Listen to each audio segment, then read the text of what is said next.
A firefighter died Thursday while battling the Thomas fire as authorities braced for new powerful winds that could pose threats to homes in Santa Barbara and Ventura counties. Officials said a combination of Santa Ana and sundowner winds will hit the area from Thursday through Sunday, bringing new dangers to a fire that now ranks as the fourth largest in the state's modern history.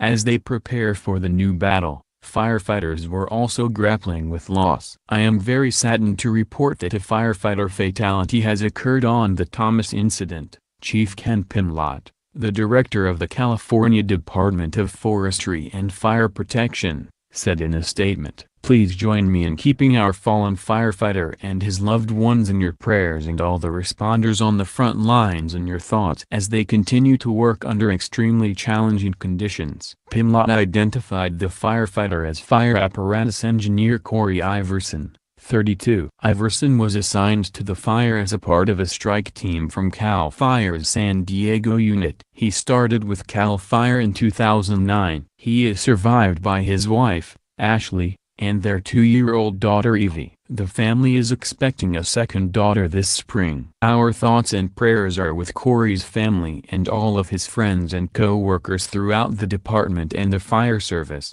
he said. He said an accident review team would investigate the circumstances of Iverson's death. "While we continue to process this tragic loss, we must keep our focus on the fire. The firefight in front of us continues to go on," he said. "The communities we are protecting are depending on us, and we will not fail." At 4 p.m., the body of the firefighter was loaded into a hearse and taken away, with firefighters lining the road in tribute. Just hours before Iverson's death, Pimlott appeared at a morning briefing where he emphasized safety over complacency. "It's during what seems like the least dangerous times, while mopping up hot spots, cutting burned trees or striding through charred rubble, that most injuries occur," he said. While strategy was discussed as usual, there was an emphasis on staying vigilant as the fire's eastern flank winds down. A retiring corrections officer warned firefighters not to become complacent during this incident, and said that should they find themselves relaxing, they should think about their colleagues who have been injured or lost their lives in seemingly low-risk situations. Despite a couple of days of reduced winds and feverish efforts by firefighters to establish a new containment lines, the 249,500-acre Thomas fire has surpassed the size of the Zaca fire, which scorched Santa Barbara County in 2007, according to Dave Zaniboni, a spokesman for the Santa Barbara County Fire Department. Firefighters hope the 240,207-acre Zaca fire burn scar, as well as the younger vegetation it contains, will help them fight the Thomas fire's growth along its western edge. Firefighters have taken advantage of a 2-day lull in winds to increase fire containment to 35%. Those efforts could be tested soon, however, as forecasters predict a new blast of Santa Ana winds Thursday, and sundowner winds over Santa Barbara County on Friday.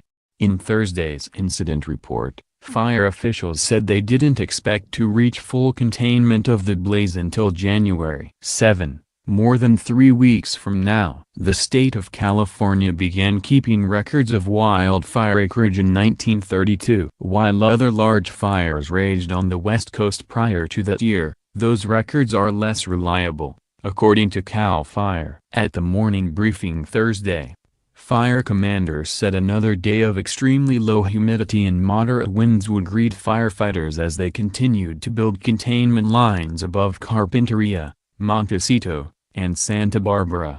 The mountains north of the coast produce notoriously unpredictable and dangerous conditions for firefighters, said fire behavior analyst Tim Chavez. In the Madalija Wilderness, which straddles the border between the two counties, observers saw 50-foot flames backing down a hillside overnight, he said. "It's unusual to see flames that tall working their way down a mountain," officials said. "This thing is 60 miles long and 40 miles wide," Chavez said of the blaze. "There's a lot of fire out there." Gusty Santa Ana winds are expected for Los Angeles and Ventura counties Thursday, said Stuart Seto, a weather specialist with the National Weather Service. In the mountains, gusts of 55 miles per hour are possible. In the valleys, 15 to 25 miles per hour gusts are predicted, with some gusts of up to 40 miles per hour, Seto said.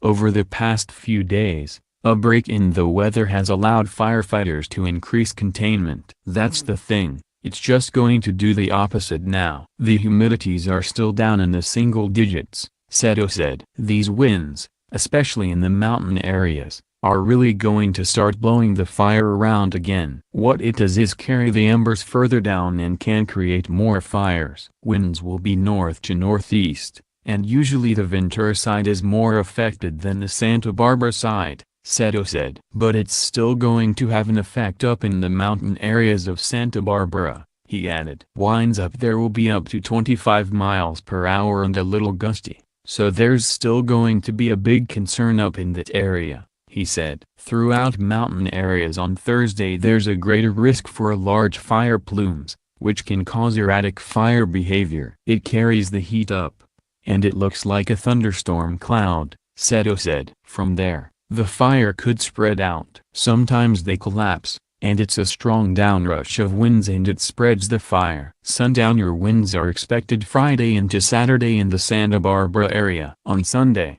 winds are expected to return to offshore conditions, Seto said. The fire has destroyed more than 900 homes in Ventura and Santa Barbara counties since it began December 4 near Thomas Aquinas College in Santa Paula. In its first day, the fire spread southwest, toward Ventura, and northwest, eventually hugging Ojai before pushing to the central coast.